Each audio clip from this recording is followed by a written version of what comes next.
పోయి మీ శంకర్ బాబుతోని చెప్పు, వాని మనిషిని తెలిసినా కూడా ఎగిరి ఛాతీ మీద తన్నిండని చెప్పు.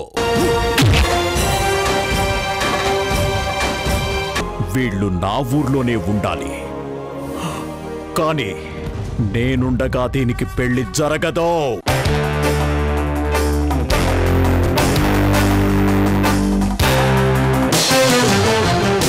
చంద్రముఖి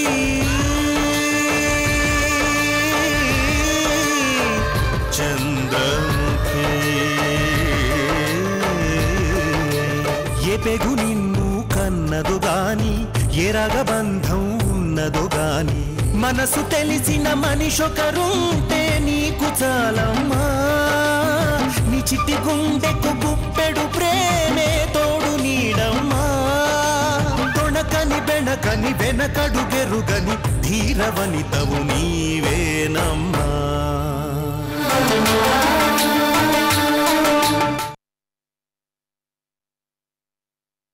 ఈ ఊళ్ళో జనం దగ్గర నుంచి నీకు రావాల్సిన డబ్బుని నేను నీకిస్తాను. తర్వాత నువ్వు జనం జోలికి రాకూడదు. వస్తే నేను మళ్ళీ రావాల్సి ఉంటుంది.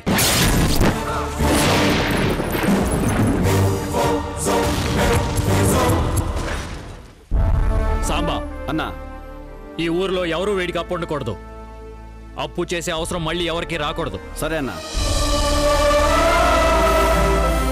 వాడి డబ్బు వాడి మొహాన్ని కొట్టి ఎవరి పట్టాలు వాళ్ళకి పంచేయి. బాబు, ఆ పనేదో మీ చేతుల మీదుగానే చెయ్యండి. ఈ జనం అంతా ఇంకా సంతోషిస్తారు. బాబు, ఎంత చేసిన మిమ్మల్ని ఇలా అడగడం తప్పే, కానీ అడగక తప్పడం లేదు బాబు. అది పెళ్ళిడికొచ్చిన పిల్ల బాబు. పాపం దాన్ని చేసుకుందామని వచ్చినోణ్ణి అన్యాయంగా ఈ రాక్షసుడు పొట్టన పెట్టుకున్నాడు బాబు.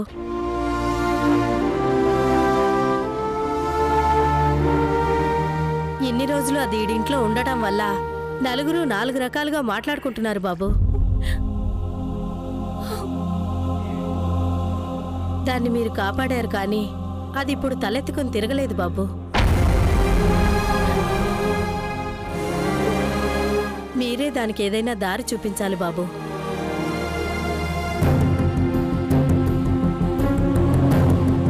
ఏ నరసమ్మ, ఎవరితో మాట్లాడుతున్నావు? వసతులను చూసుకోవడానికి మనమందరం ఉన్నాం గాని బాబుని ఇబ్బంది పెట్టద్దు. ఇప్పటికే మనకు ఆయన చాలా చేశారు. నువ్వు నోర్మయ్యరా. నిన్నటి వరకు మీరు ఆ పిల్ల గురించి ఏం మాట్లాడుకున్నారో నాకు తెలియదు అనుకుంటున్నావా?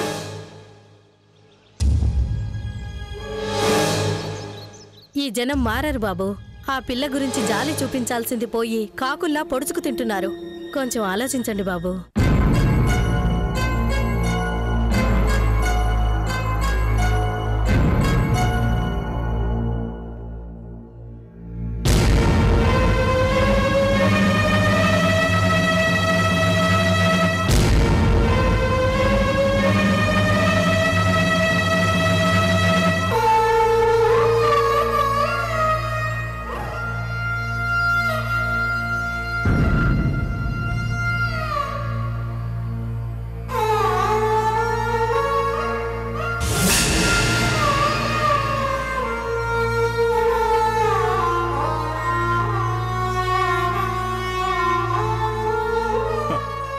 వీడేం చేస్తాడు? నాలా ఉంచుకుంటాడా? ఉంచుకోమను. రాయ్,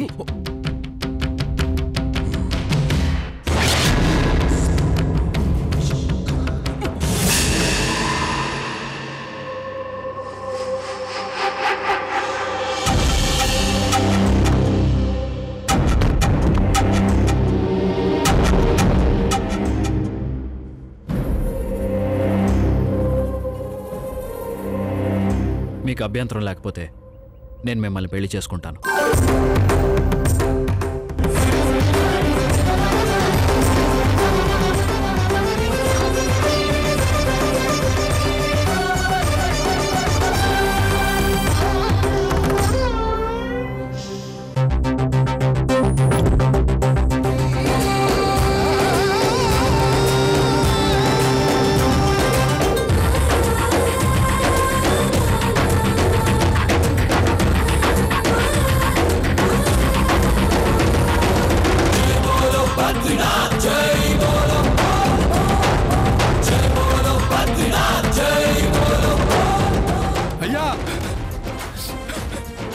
మీరు దేవుడయ్యా. ఒక అన్నగా ఆదుకోవాల్సింది నేను ఆత్మహత్య చేసుకోవాలనుకున్నానయ్యా. కానీ ఏ సంబంధం లేని మీరు నా చెల్లికి జీవితాన్ని ఇవ్వాలనుకున్నారంటే మీరు చాలా గొప్పోళ్ళయ్యా. ఏం చేసినా మీరు రుణం తీర్చుకోలేనయ్యా. మీరు రుణం తీర్చుకోలేనయ్యా.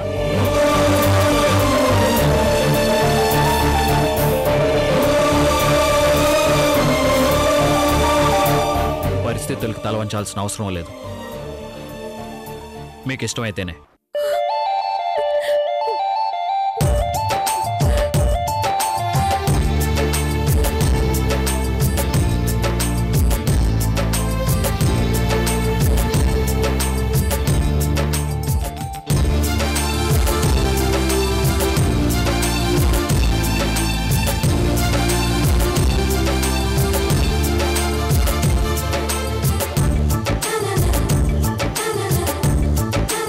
శంకరన్న జిందాబాద్.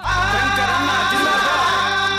శంకరన్న శంకరన్న జిందాబాద్. శంకరన్న శంకరన్న శంకరన్న జిందాబాద్. శంకరన్న జిందాబాద్. శంకరన్న జిందాబాద్. శంకరన్న శంకరన్న శంకరన్న.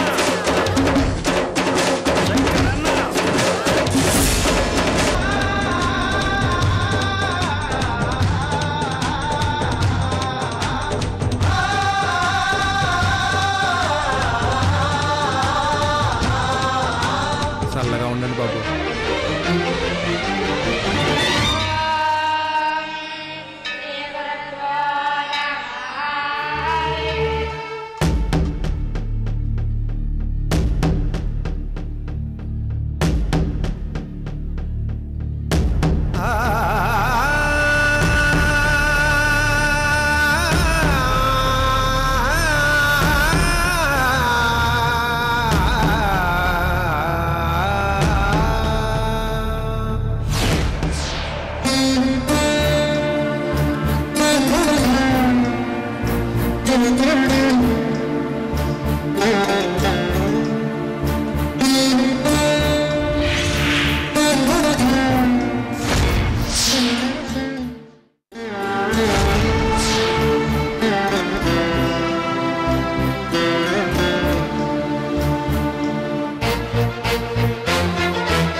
శంకర్ బాబు, నీ గొప్పతనం. ఇలాంటివి మీరెన్నో చేశారు బాబు. ఎంతో మందిని ఆదుకున్నారు. తన పరాభేదాలు లేకుండా అందరినీ ఆదుకున్నారు. పెద్దయ్య కూడా ఒక్క మాట అనకుండా వసుధమ్మ విషయంలో మీరు తీసుకున్న నిర్ణయానికే కట్టుబడి ఉన్నారు బాబు. ఆ గొప్పతనం మీ వంశంలోనే ఉంది బాబు. నీ కోసం ప్రాణాలు ఇవ్వడం తప్పేం కాదు బాబు. అయినా ఆ తల్లికి మాటిచ్చాను బాబు, మాటిచ్చాను. వెనక్కి తీసుకోలేను బాబు, వెనక్కి తీసుకోలేను. ఆ తల్లికి నా రక్తంతో అభిషేకం చేసి నా మాట నిలబెట్టుకుంటాను బాబు, నా మాట నిలబెట్టుకుంటాను.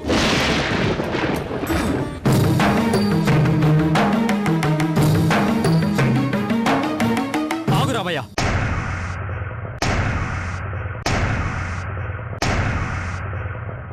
నేను క్షేమంగా తిరిగి రావాలని, ఆ తల్లికి నీ ప్రాణాలర్పిస్తానని మొక్కిన నువ్వు ఇకపై నేను సంతోషంగా ఉండాలని కోరుకుంటున్నావా రామయ్య? అదేంటి బాబు అలా అంటారు? మీరెప్పుడు చల్లగానే ఉండాలి బాబు. మీరు చల్లగా ఉంటేనే మాలాంటి వాళ్ళ బ్రతుకులు చల్లగా ఉంటాయి. కానీ నువ్వుండవు కదా రామయ్య.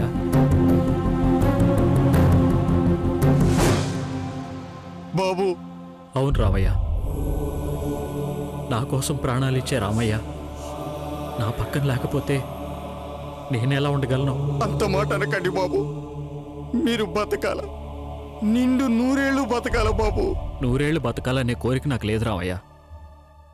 కానీ బతికిన నాళ్ళు ప్రశాంతంగా బతకాలనుకుంటున్నాను.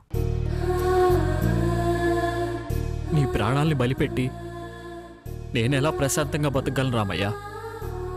అయ్యా, ఆ తల్లికి కోపం వస్తుందయ్యా. ఆ తల్లి అందరికీ తల్లే రామయ్య. ఏ తల్లైనా తన బిడ్డ ప్రాణాల్ని కాపాడాలనుకుంటుందే కానీ బలి కోరుకోదు. పద రామయ్య, ఇంటికెళ్దాం. బాబు, ఏం కాదు రామయ్య, ఇంకొన్ని రోజులు నేను మీతో ఉండాలని ఆ తల్లే నన్ను ఇక్కడికి పంపించింది.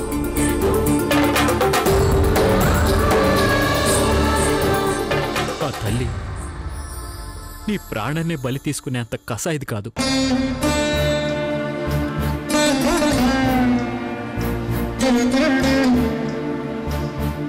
ఏం జరిగినా ఆ తల్లి ఆజ్ఞతోనే జరుగుతుంది రామయ్య.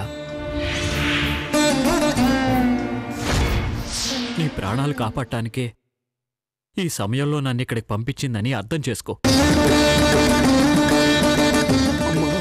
తల్లి, ఎవరు క్షేమంగా ఉండాలని కోరుకున్నానో వారినే నా క్షేమం చూడమని పంపించావా తల్లి?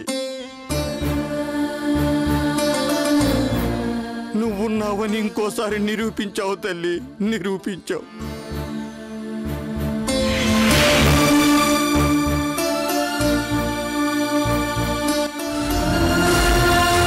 ఏ కారణంతో నన్ను ఈ ఊర్లో అడుగు పెట్టేలా చేశావో, ఇప్పుడు మళ్ళీ ఏ కారణంతో నన్ను బయటికి వచ్చేలా చేశావో అర్థమైంది తల్లి. అంతా నువ్వు అనుకున్నట్టే జరుగుతుంది.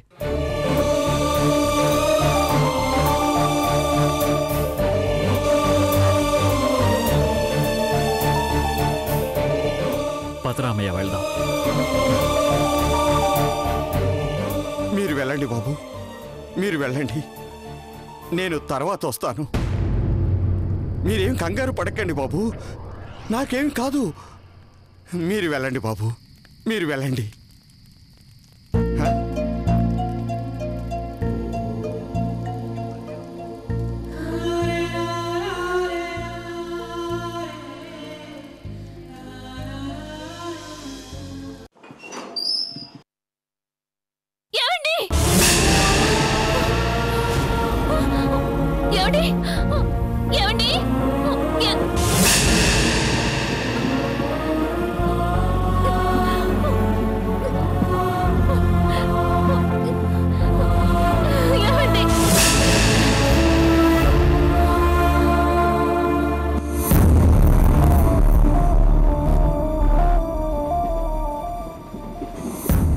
ఏమైంది వస్తా?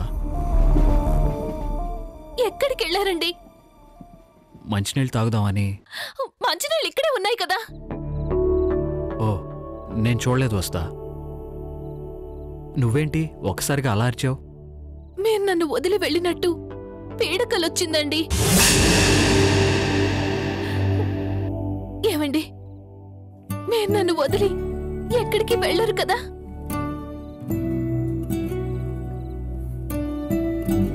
నేనెక్కడికి వెళ్తాను వస్తా?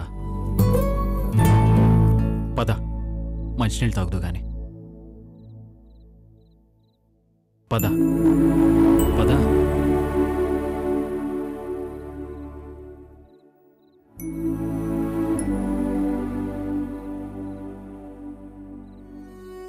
కూర్చో.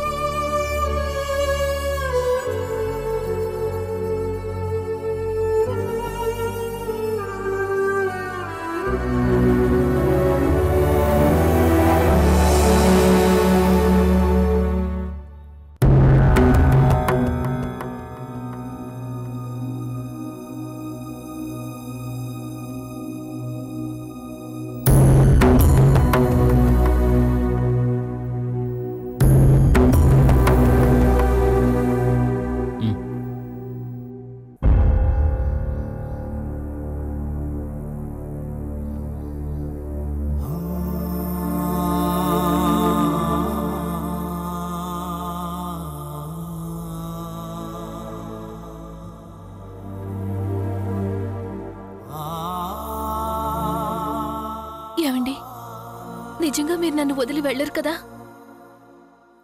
వెళ్ళానని చెప్తున్నాను కదా వస్తా.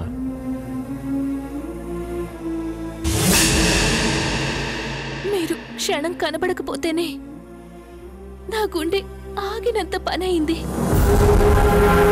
అలాంటిది మీరు నాకు కనిపించకుండా పోతే నేను బ్రతకలేనండి. ఊరుకో వస్తా. నిన్ను వదిలి నేనెక్కడికి వెళ్తాను?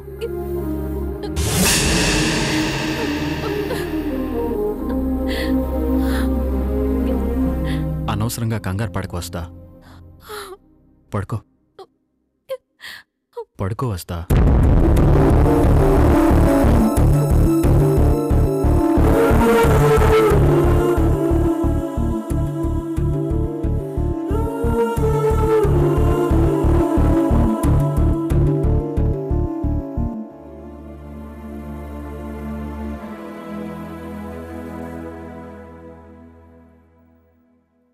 ఎంతో మందిని ఆదుకున్నారు.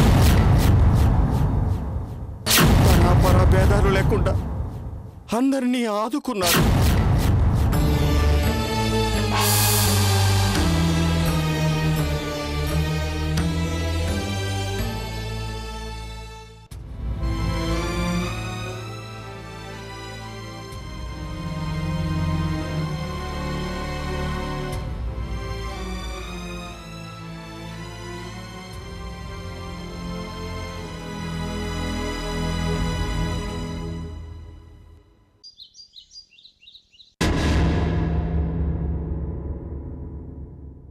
అత్తా అత్తా ఏంది రాజయ్, ఏందంత సంతోషంగా ఉండావు? ఆ కార్తిక్ గాడి పీడ విరగడైందత్తా. ఏందిరా నువ్వనేటిది? ఏమైనాది ఆ కార్తిక్ గాడికి? ఏమైందో తెలీదత్తా, కానీ వాడు కనపడక 15 రోజులైందంట. ఎక్కడికి వెళ్ళాడో తెలీదు, ఏం చేస్తున్నాడో కూడా తెలీదు, అసలు ఉన్నాడో లేదో కూడా తెలీదు. ఆడిని సంపడం అంటే అంత తేలిక కాదురా అజయ్. నాకు తెలిసి ఆడు యాడ్నో ఓ కాడ ఉండే ఉంటాడు. అలా ఉండేవాడే అయితే వాళ్ళ ఇంట్లో వాళ్ళకి చెప్పేళ్తాడు కదత్తా. వాడు కనపడక ఆ మాలిని దేవి ఏడుస్తూ కూర్చుందంట. మేనకకి, చందుకి, జలజకి ఎవ్వరికి వాడెక్కడున్నాడో తెలీదంట.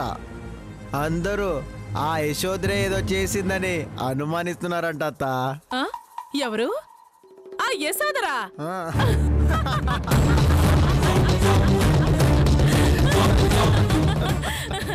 లేదురా, లేదు, దానికి అంత ఇష్టం లేదురా. అది కార్తీక్ని ఏమీ చేయలేదు. మరి వాడేమై ఉంటాడత్తా? అదేరా అర్థం కావటం లేదు. మొత్తానికి ఏదో జరిగే ఉంటాది. రే అజయ్, ఆడికి ఇంకెవరైనా శత్రువులుండారా? ఉండే ఉంటారత్తా. ప్రతి విషయంలో వెళ్ళి ఏలెడుతూ ఉంటాడు కదా.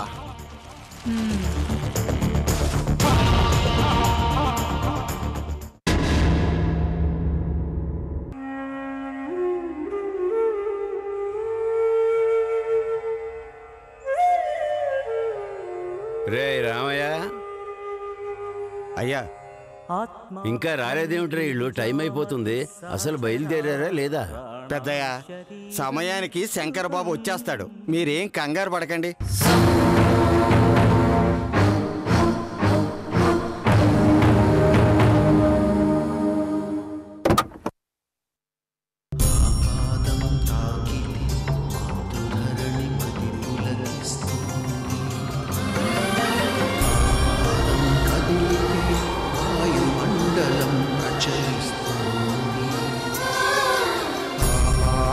కదిపితే ఆకాశం శిరసు వంచు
మీద ఇంతమంది జీవితాలు ఆధారపడి ఉన్నాయని తెలిసే నన్ను ఇక్కడికి చేర్చావు. శంకర్ సూర్య అలా నటించడానికే నాకు పునర్జన్మనిచ్చావు. నీ ఆజ్ఞ శిరసావహిస్తాను.